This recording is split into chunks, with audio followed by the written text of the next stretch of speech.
ជំរាបសួរសួស្តីអ្នកទាំងអស់គ្នានាងខ្ញុំឈ្មោះវៀតស្រីឡូតជានិស្សិតឆ្នាំទី3មហាវិទ្យាល័យវិទ្យាសាស្ត្រកសិកម្មនៃសាកលវិទ្យាល័យភូមិន្ទកសិកម្មនាងខ្ញុំជានិស្សិតស្ម័គ្រចិត្តនិងកំពុងសិក្សាស្រាវជ្រាវនៅមន្ទីរពិសោធន៍ការបង្កើតរុក្ខជាតិនិងរុក្ខជីវបច្ចេកទេសផងដែរហើយការសិក្សាស្រាវជ្រាវរបស់នាងខ្ញុំនោះគឺការកំណត់នៅលក្ខណៈរូបសាស្ត្រនិងសេដ្ឋសាស្ត្ររបស់ប្រជាករបដិវត្តរូបដំណាំសណ្តែកសៀងដែលបង្កើតឡើងតាមរយៈសារធាតុអេទីលមេតានសល់ហ្វូណាត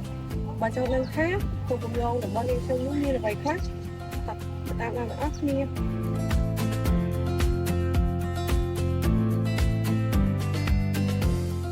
ចំពោះគោលបំណងនៃការសិក្សាស្រាវជ្រាវរបស់នាងខ្ញុំនោះគឺការវាយតម្លៃទៅលើលក្ខណៈរូបសាស្ត្រនិងសេដ្ឋសាស្ត្ររបស់សាឡាយសណ្តែកសៀង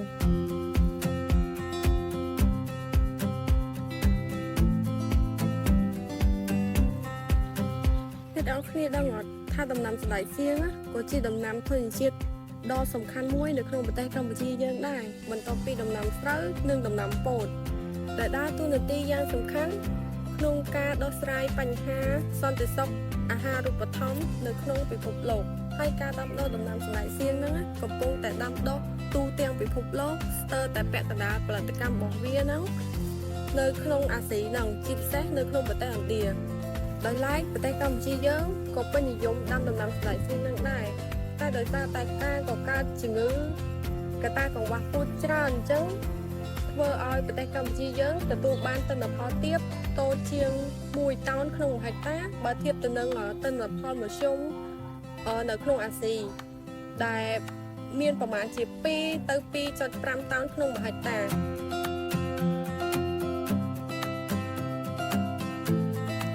ដោយសារតែមូលហេតុទាំងអស់នេះហើយទើបនាងខ្ញុំជ្រើសរើសយកការបង្កើតពូជតាមបែបសម័យទំនើប